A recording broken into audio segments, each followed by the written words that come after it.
इनकी छठी गाथा पर अपनी चर्चा चलती है। छठी गाथा बहुत महत्वपूर्ण और गंभीर गाथा है। चिंतन का विषय है, अनुभव का विषय है।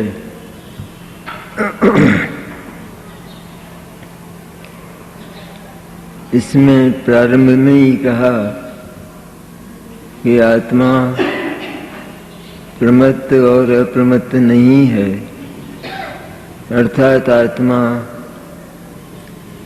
पर्याय मात्र से पार शुद्ध चैतन्य स्वरूप ज्ञायक है।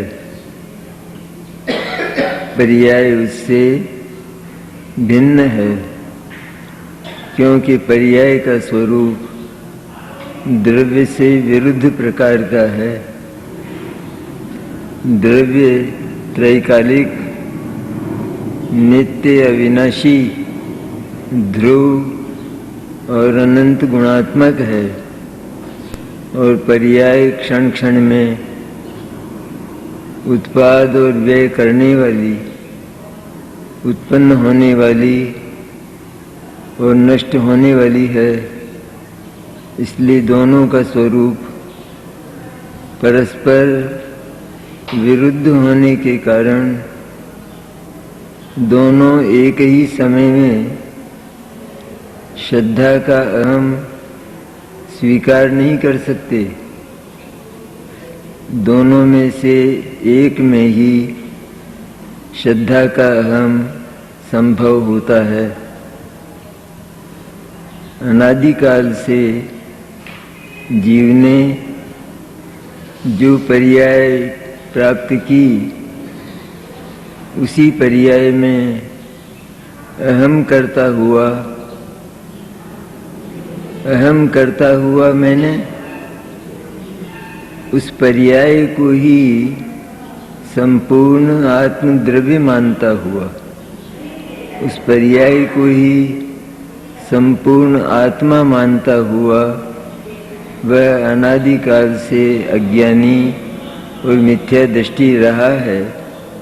क्योंकि पर्याय अहम करने लायक, ममता करने लायक और ममत्व करने लायक इसलिए नहीं है क्योंकि वह वर्तमान में विकारी भी है और सदा ही क्षणभंगुर भी है।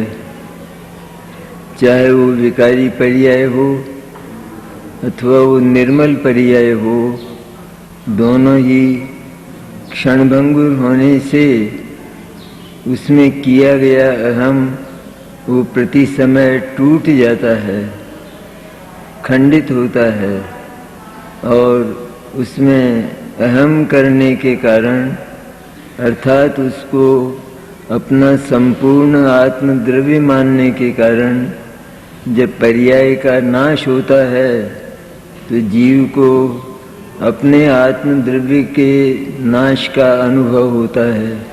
इसलिए वह महान आकुलित होता है। निरंतर अनादिकाल से इस आकुलता का भोग जीव अज्ञान के कारण और पर्याय के अहम रूप मिथ्या दर्शन के कारण करता आया है। इसलिए पर्याय मात्र तिरोभूत करके, गौण करके, अदृश्य करके एकमात्र उस शुद्ध चैतन्य रूप अनंत गुणात्मक द्रव्य को देखना, अर्थात उसका अहम करना, इसी का नाम मोक्ष मार्ग का प्रथम चरण सम्यक दर्शन और सम्यक ज्ञान है। इस संदर्भ में हमने काफ़ी चर्चा की है। अब हम आगम के उन उद्धरणों पर विचार कर रहे हैं कि जहाँ द्रव्य के साथ पर्याय को रखा, लेकिन द्रव्य के साथ पर्याय को रखकर भी द्रव्य को ही आविर्भूत किया और पर्याय का तिरुभाव किया। पर्याय को डुबो दिया और द्रव्य को ऊपर लाए, द्रव्य को दृश्यमान किया और पर्याय को अदृश्य किया। तो कल हमने प्रवचन सार की 80वीं गाथा पर विचार किया था कि जिसका विषय यह है कि भगवान अनंत के द्रव्य गुण पर्याय और हमारे द्रव्य गुण पर्याय समान हैं। ऐसा जो जीव जानता है उसका मोह क्षीण हो जाता है। तो बात शुरू हुई द्रव्य गुण पर्याय से, मैंने अकेले द्रव्य से शुरू नहीं हुई, द्रव्य गुण पर्याय से बात शुरू करके अंत में मोह के क्षय की जो विधि है, अर्थात पर्याय से दृष्टि उठाकर, पर्याय से अपने अहम को उठाकर और द्रव्य पर, संपूर्ण अक्षय द्रव्य पर अपना अहम स्थापित करना और प्रति समय अक्षयता का अनुभव करना, तो वहाँ ले जाकर आचार्य ने बात को समाप्त किया है। तो इसमें पहले तो द्रव्य गुण पर्याय का मन से विचार किया। इसके बाद ज्ञान ने जब देखा कि द्रव्य गुण, द्रव्य और पर्याय गुण तो द्रव्य के शामिल रहते ही हैं, वो तो द्रव्य तो अनंत गुणात्मक है ही, क्योंकि जो द्रव्य स्वभाव है वही ध्रुव स्वभाव गुणों का है। द्रव्य भी ध्रुव है और गुण भी ध्रुव हैं। गुण परिणमन करते हैं, यह बात पर्याय की ओर से कही जाती है, लेकिन वास्तव में गुण परिणमन नहीं करते, गुण द्रव्य की तरह ध्रुव हैं। अतएव एक ही जाति होने के कारण, समान होने के कारण वो अनेक हैं और द्रव्य एक है, लेकिन वो एक ही द्रव्य अनंत गुणात्मक है, अनंत गुण उसके आश्रित रहते हैं। इस प्रकार अनंत गुणात्मक एक ऐसा जो शुद्ध चैतन्य है, उसमें अहम स्थापित करना, ये जीवन का पहला चरण अर्थात सम्यक दर्शन है।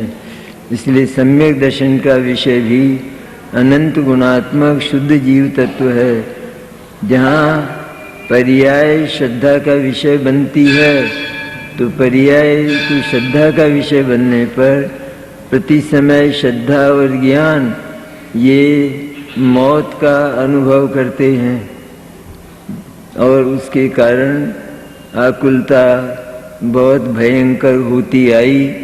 और यदि अब भी वो पर्याय का अहम नहीं तोड़ा गया, तो निश्चित रूप में कभी भी इस भयंकर आकुलता का, नरक और निगोद का, इनका अंत होने वाला नहीं है।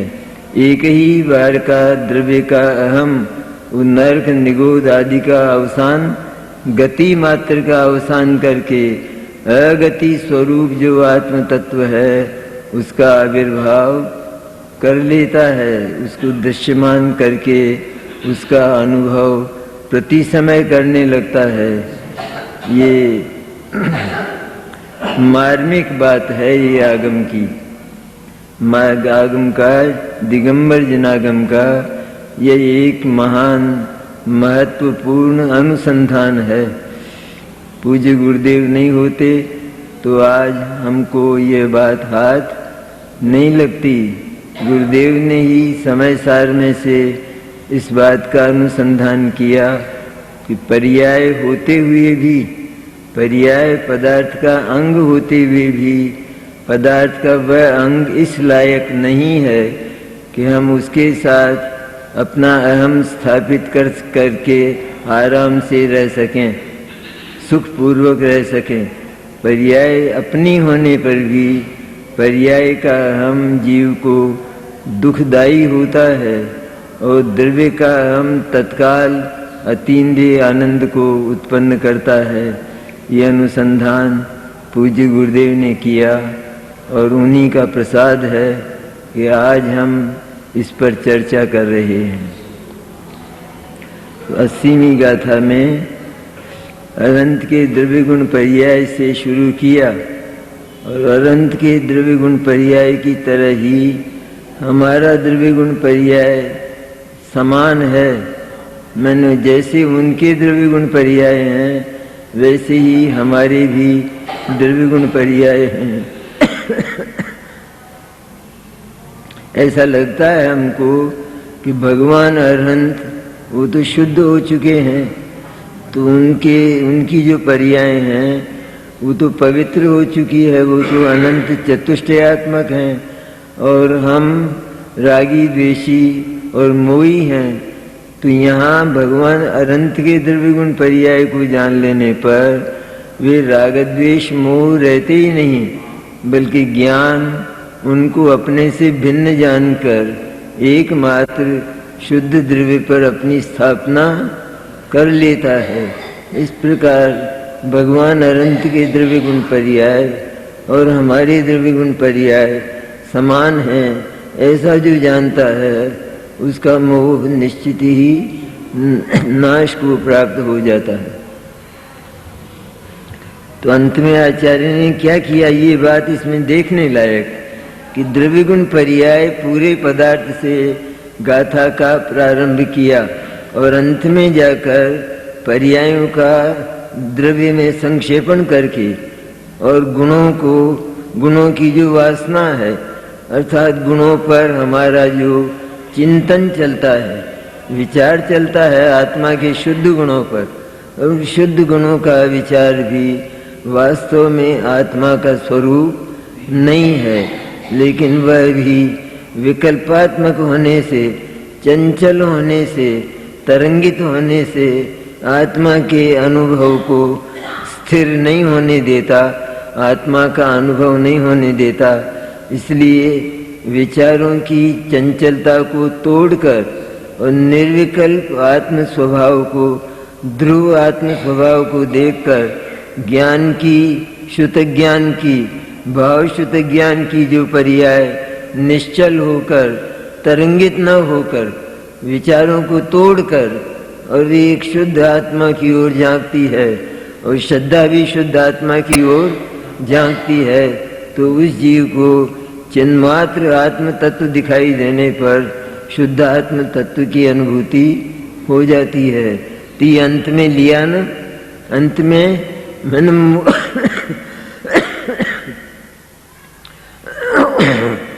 मोह के क्षय की जो विधि है वो दो प्रकार की नहीं है।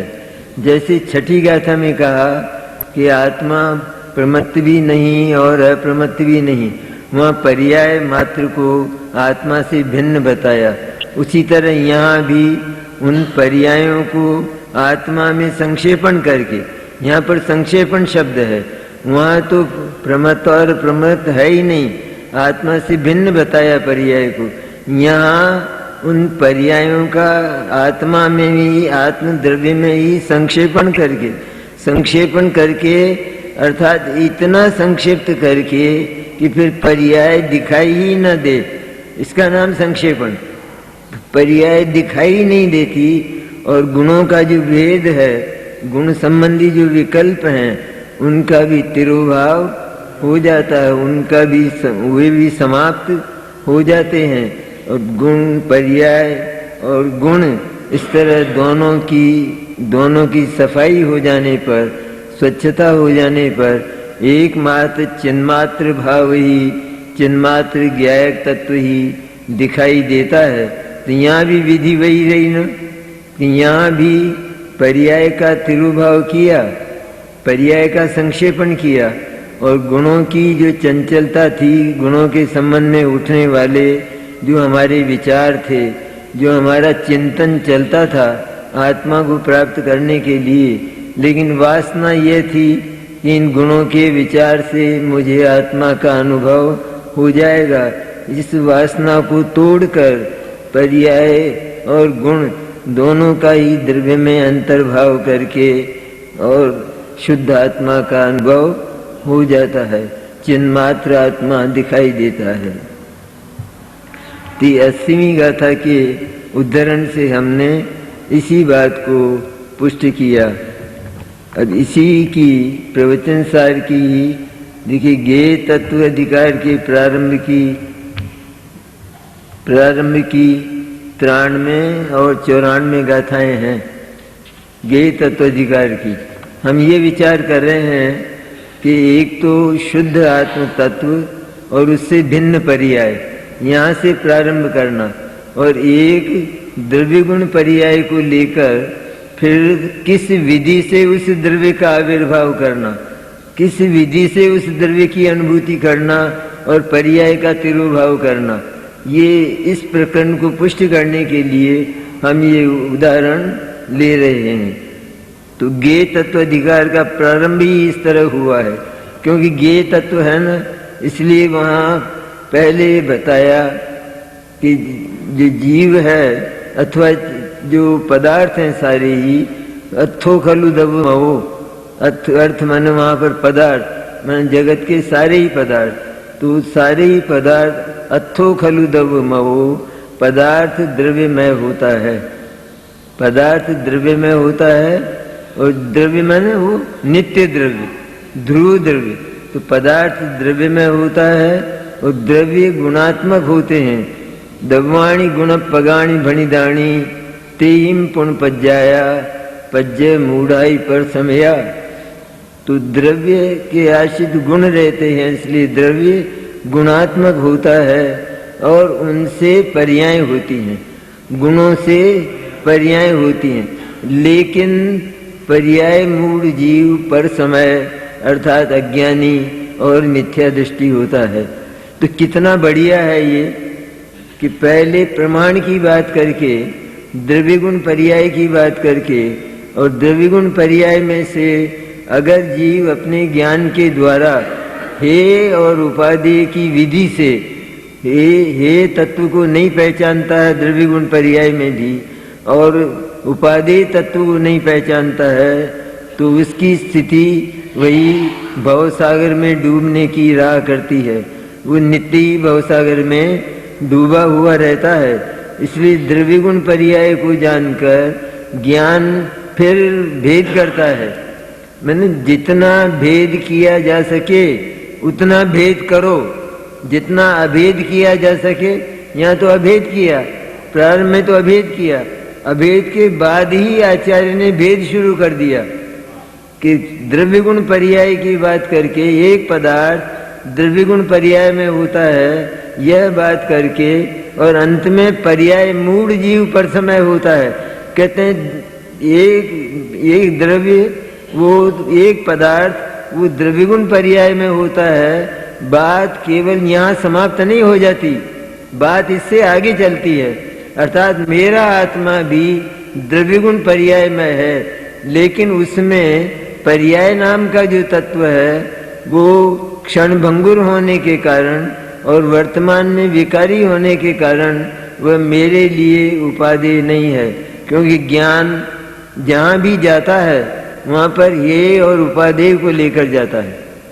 कौन मेरा है, हे मन, हे और उपादेय मन, उपादेय मन कौन मेरा है और कौन पराया है, कौन मेरे अहम करने लायक है और कौन अहम और एकत्व करने लायक नहीं है। इसलिए जब और पदार्थों से हटकर और ज्ञान अपने आत्मा पर आया और अपने आत्मा के द्रव्य गुण पर्यायों को देखा, तो उन द्रव्य गुण पर्याय में भी उसको ऐसा लगा कि यह पर्याय तो क्षणभंगुर, विनाशी और विकारी होने के कारण मेरे अहम को अर्थात मेरी श्रद्धा को सदा के लिए सौभाग्यवती नहीं कर सकती। ये तो क्षण क्षण में विधवा हो जाएगी, क्षण क्षण में पर्याय में मैं मोह करूँगा, पर्याय में अहम करूँगा, अर्थात पर्याय को ही मैं संपूर्ण आत्मद्रव्य मानूंगा, जैसा मानता चला आया, जैसा मान रहा है वर्तमान में मैं मनुष्य हूँ, ऐसा मान रहा है ना, तो ऐसा मान रहा है मैं मनुष्य हूँ। इसके अतिरिक्त उस मनुष्यत्व के भीतर, इस मनुष्यत्व से न्यारा कोई अद्भुत चैतन्य तत्व पड़ा है, अद्भुत ज्ञायक पड़ा है, इस बात को ये स्वीकार ही नहीं करता और संपूर्ण रूप से अपने आप को केवल मनुष्य ही मानता है। तो जो अपने आप को मनुष्य ही मानता है, तो वो मनुष्य व्यवहार में लीन होकर हर समय मौत का अनुभव करता है, क्योंकि मनुष्यता वो क्षणभंगुर है, नष्ट होने वाली है, और इसलिए उसका भय वो सदा इसके सिर पर चढ़ा रहता है। उसके भय से, उसकी चिंता से, उसकी आकुलता से ये कभी मुक्त नहीं होने पाता। इसलिए तीनों को जानकर, द्रव्य गुण पर्याय को जानकर फिर भेद करना, मैंने जितना भेद किया जा सके उतना भेद करो, ऐसा आगम का वचन है। तो जितना भेद किया जा सके, अर्थात द्रव्य गुण पर्याय को देखकर भी, और वे एक ही पदार्थ के अवयव होने पर भी उनमें भेद संभव है। अर्थात पर्याय उसकी प्रकृति, उसका स्वभाव और प्रकार का है, और गुण और द्रव्य का स्वभाव और प्रकार का है। ऐसा जानकर पर्याय को द्रव्य और गुण से अलग रखकर उसका तिरोभाव करके, उसको न देखकर, उसको देखना बंद करके, एकमात्र अपनी श्रद्धा के द्वारा और ज्ञान के द्वारा उस चिन्मात्र त्रैकालिक ध्रुव आत्म तत्व को, उस ज्ञायक तत्व को देखना, उसका नाम सम्यक दर्शन और आत्मानुभूति है। तो यहाँ भी बताया कि जो पर्याय मूढ़ हैं, तीन पहले बताई आगम की बात। आगम की बात माने पदार्थ द्रव्य गुण पर्याय में होता है, ये आगम का वचन। अब उसमें से अध्यात्म चला कि द्रव्य गुण पर्याय में होता है, लेकिन इतना मात्र जान लेने से आत्मा का कल्याण नहीं हो सकता, आत्मा को अपनी अनुभूति नहीं हो सकती। यहाँ भी भेद पड़ा है, यहाँ भी भेद की संभावना है। इसलिए द्रव्य गुण पर्याय, उसमें द्रव्य और गुण वो तो एक ही हैं, वो तो एक ही स्वभाव वाले हैं। इसलिए उनको एक करके, और पर्याय अन्य स्वभाव वाली, क्षणभंगुर स्वभाव वाली, वर्तमान में मोही रागी द्वेषी ऐसी होने के कारण वो द्रव्य स्वभाव से मेल नहीं खाती, द्रव्य स्वभाव से उसकी समता नहीं होती। इसलिए उस पर्याय को अलग रखकर, उस पर्याय को डुबोकर, उस पर्याय को तिरोभूत करके, उस पर्याय को देखना बंद करके, उसको अदृश्य करके एकमात्र द्रव्य को ही देखना, उसका नाम वास्तव में आत्मदर्शन है, उसका नाम स्वसंवेदन ज्ञान है। ये बताया। तो यहाँ आगम में से अध्यात्म निकाला, इसलिए सारे ये तत्व का सार इसमें आ गया कि 6 द्रव्यों को जानना इतना मात्र कोई सम्यक दर्शन और सम्यक ज्ञान नहीं है, इससे आत्मानुभूति नहीं होती। लेकिन 6 द्रव्यों को जानकर, इन 6 द्रव्यों में मैं कौन हूँ कि मैं शुद्ध, मैं चैतन्य द्रव्य गुण पर्याय वाला हूँ। और फिर द्रव्य गुण पर्याय में भी उनको जानकर, पर्याय को भिन्न जानकर, पर्याय को भिन्न प्रकृति वाली, भिन्न स्वभाव वाली जानकर उस पर्याय को अलग रखना और केवल अनंत गुणात्मक एक द्रव्य का ही अनुभव करना, ये मोक्ष मार्ग की रीति है, ये मोक्ष मार्ग की त्रैकालिक रीति है। ये आत्मा ने अभी तक नहीं किया, इसीलिए आत्मा भव सागर के अनंत कष्टों का भोग कर रहा है। तो ये आचार्य ने 93वीं गाथा में कहा। और इसके बाद 94वीं गाथा में तो आचार्य ये कहते हैं कि पर्याय मात्र से बल दूर करके, पर्याय मात्र प्रति के बल को दूर करके 94वीं गाथा में कहते हैं कि द्रव्यगुण पर्याय को जानकर फिर पर्याय मात्र के प्रति जो हमारा बल पड़ा है, अर्थात पर्याय को ही हम पूरा आत्मा मानते चले आए हैं और पर्याय के नाश में हम अपना नाश मानते आए हैं। इस बात को समाप्त करके, अर्थात पर्याय के बल को दूर करके, पर्याय पर हमारी जो प्रतिष्ठा थी, हम जो पर्याय पर ही बैठे हुए थे, वहां से अपने आप को उठाकर और हम द्रव्य पर अपने आप को ले जाएं, तो द्रव्य ध्रुव है, वो धसकता नहीं है, उसका नाश नहीं होता है, वो बदलता नहीं है, उसमें किसी दूसरे द्रव्य की मिलावट नहीं है। इसलिए उस द्रव्य को ध्रुव अनुभव करने पर पर्याय को अर्थात श्रद्धा और ज्ञान को निरंतर अजरता और अमरता का अनुभव होता है और वहाँ तुरंत आनंद का जन्म होता है। तो अजरता और अमरता की अनुभूति में आनंद का अनुभव है और मृत्यु की, मौत की अनुभूति में अर्थात पर्याय मात्र की अनुभूति में निरंतर आकुलता का अनुभव होता है। ये बात आचार्य ने इसमें कही है, इसलिए ये बात बहुत महत्वपूर्ण है। पर्याय मात्र प्रति के बल को दूर करके, पर्याय मात्र के प्रति हमारा जो अनादिकाल से बल पड़ा है उसको दूर करके और एकमात्र जो शुद्ध चैतन्य है उस पर अपना बल स्थापित करना।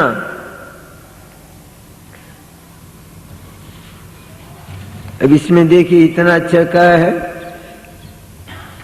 कि अज्ञानी जीव क्या करता है कि वो उसकी अनुभूति इस प्रकार की होती है कि जिनकी निरर्गल एकांत दृष्टि उछलती है, निरर्गल दृष्टि जिसमें अर्गला नहीं है, जिसमें कोई प्रतिबंध नहीं है, जिसकी कोई मर्यादा नहीं है, अर्थात जिन्होंने परद्रव्य की और अपनी पर्यायों को ही आत्मा माना है, ऐसी स्वच्छंदता जिनके भीतर है, ऐसी निरर्गल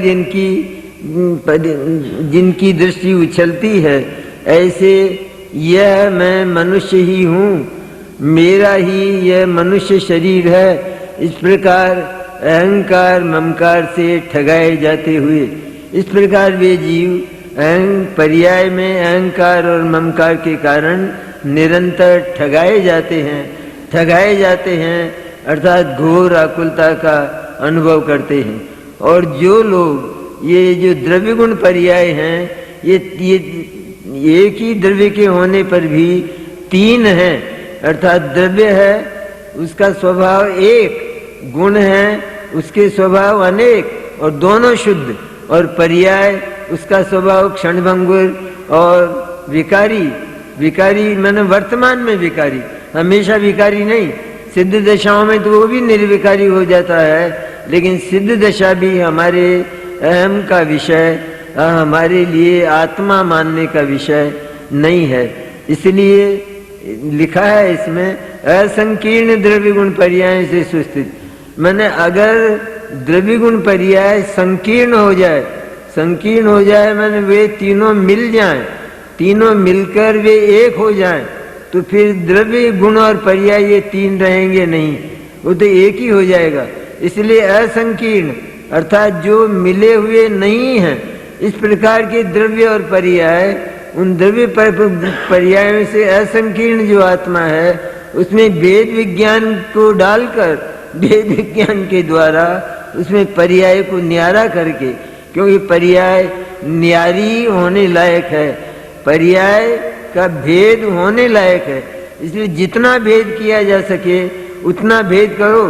तो पर्याय का भेद होने लायक है द्रव्य से, क्योंकि वो विरुद्ध स्वभाव वाली है, इसलिए पर्याय का भेद करके, पर्याय मैं नहीं लेकिन मैं तो त्रैकालिक शुद्धात्म चैतन्य हूँ, ऐसा जानकर जो अपने अहम को और अपने स्वसंवेदन ज्ञान को शुद्धात्मा पर स्थापित करता है और उसका अनुभव करता है, तो वह जीव सम्यक दर्शन और सम्यक ज्ञान अर्थात आत्म दर्शन को प्राप्त हो जाता है। उसे अपना आत्मा दिखाई देता है, उसे अपना आत्मा प्रत्यक्ष दिखाई देता है। प्रत्यक्ष दिखाई देने के कारण उसे प्रत्यक्ष आनंद की अनुभूति, अतीन्द्रिय आनंद की अनुभूति होती है।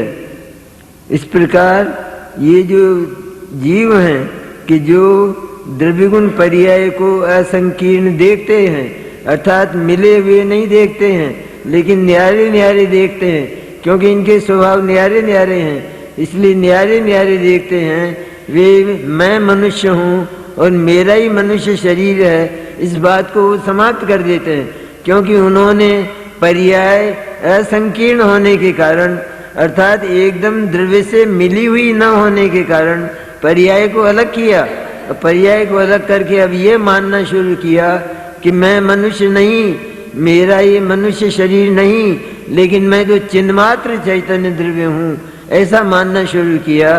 तो वे जीव मात्र स्वद्रव्य के साथ ही, केवल स्वद्रव्य के साथ, पर्याय के साथ नहीं। पर्याय को तो असंकीर्ण होने के कारण अलग कर दिया, अर्थात वो द्रव्य के साथ एकदम मिल नहीं गई है, लेकिन अलग ही है।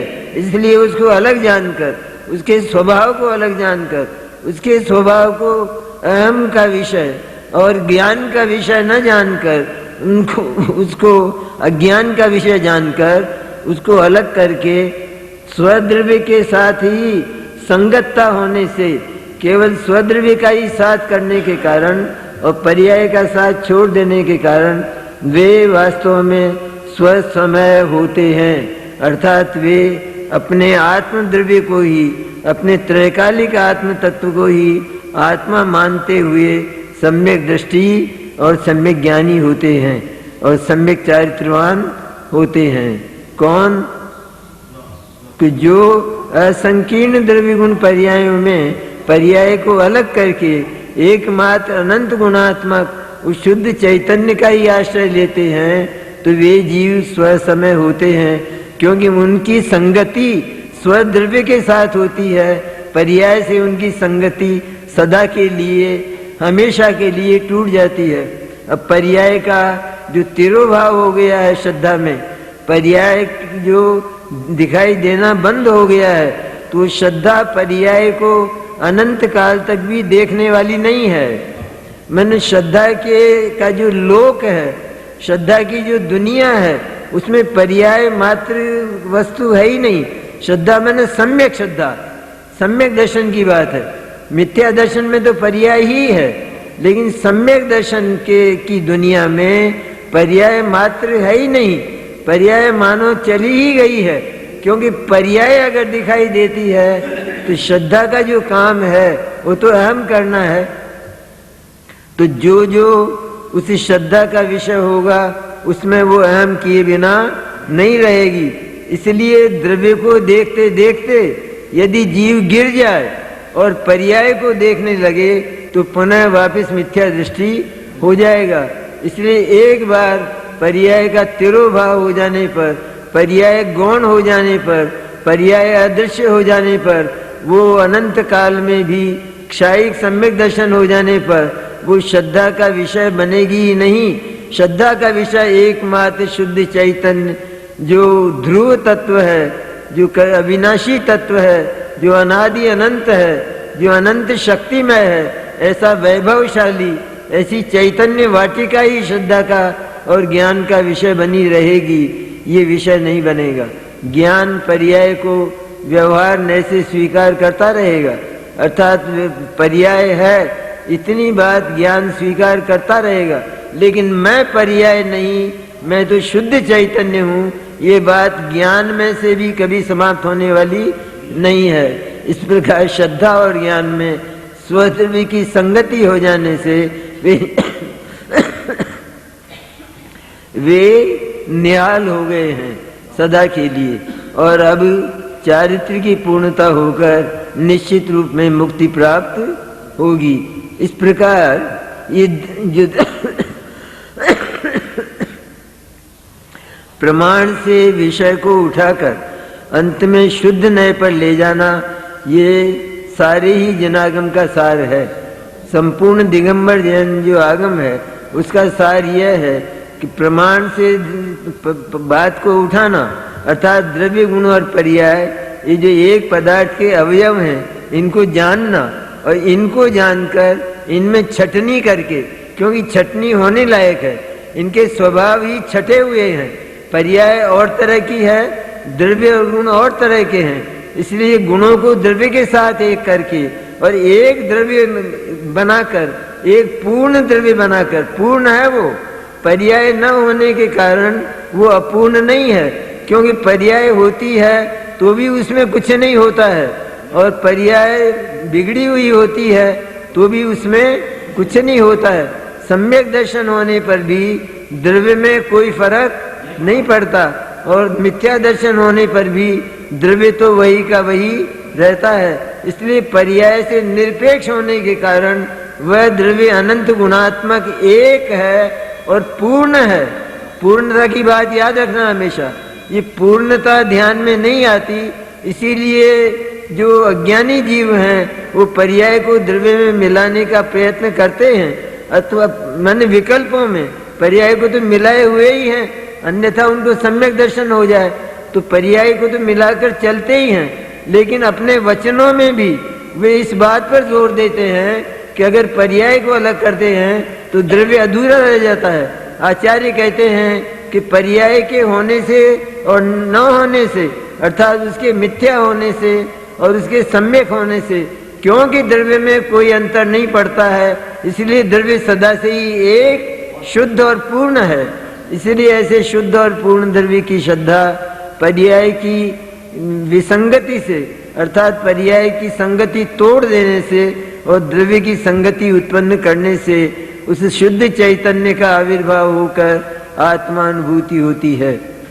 इस तरह ये हम इसलिए इस बात को विचार कर रहे हैं कि जहाँ पर प्रमाण से बात को उठाया है, अर्थात द्रव्य गुण पर्याय की चर्चा की है, वहाँ भी आचार्य इस मूल बात को कि जो आत्मा के लिए परम हितकारी है, उस बात को आचार्य ने छोड़ा नहीं है और उस बात को उठाकर अंत में पर्याय को से मुक्त करके, पर्याय से आत्मा को अलग करके, क्योंकि अलग ही है वो, वास्तव में अलग, एक में एक हुए ही नहीं है। पर्याय पर्याय में है और द्रव्य और गुण वो द्रव्य में है। इस तरह दोनों अपने अपने में हैं और एक ही पदार्थ के अवयव होने पर भी वास्तव में वे वह जो पर्याय है वो चूंकि हमारी श्रद्धा और हमारे ज्ञान का जो अहम है, उसका जो उसकी जो श्रद्धा है उसको निभा नहीं पाती है, इसलिए वो पर्याय हमारी होते हुए भी हम उसको तिरोभूत करके और द्रव्य का आविर्भाव करके और सम्यक दर्शन और सम्यक ज्ञान की उत्पत्ति करते हैं। और यही आत्मा के लिए, जीवन के लिए मोक्ष मार्ग का पहला चरण है। मोक्ष मार्ग का पहला चरण सम्यक दर्शन और सम्यक ज्ञान से ही प्रारंभ होता है। उसके साथ स्वरूपाचरण चारित्र का भी जन्म होता है, लेकिन जो मुख्य पुरुषार्थ है वो सम्यक दर्शन और सम्यक ज्ञान का होता है। तो उसके हो जाने पर आत्मा सदैव अपने आप को बदलने वाला नहीं, नाश होने वाला नहीं, क्षणभंगुर नहीं, किंतु ध्रुव की आस्था हो जाने के कारण, ध्रुव का विश्वास हो जाने के कारण नित्य अपने को ध्रुव अनुभव करता हुआ अजरता और अमरता की अमराइयों में केलियां किया करता है। सम्यक दृष्टियों का हृदय अगर देखा जाए तो वो वास्तव में ज्ञानी ही देख सकते हैं। अज्ञानियों को सम्यक दृष्टि बाहर से दिखाई देते हैं, दुखी दिखाई देते हैं, व्याधियों से ग्रस्त दिखाई देते हैं, रोते हुए दिखाई देते हैं, भागते हुए दिखाई देते हैं, लेकिन सचमुच तो सम्यक दृष्टि ने इन सबसे अपने आप को अलग कर लिया है और एकमात्र ध्रुव पर अपनी स्थापना कर ली है। इसलिए सम्यक दृष्टि तो अपने आप को निरंतर अजर और अमर अविनाशी ही अनुभव करता है और निरंतर ही अतीन्द्रिय आनंद का पान किया करता है। ये आज का प्रकरण हुआ।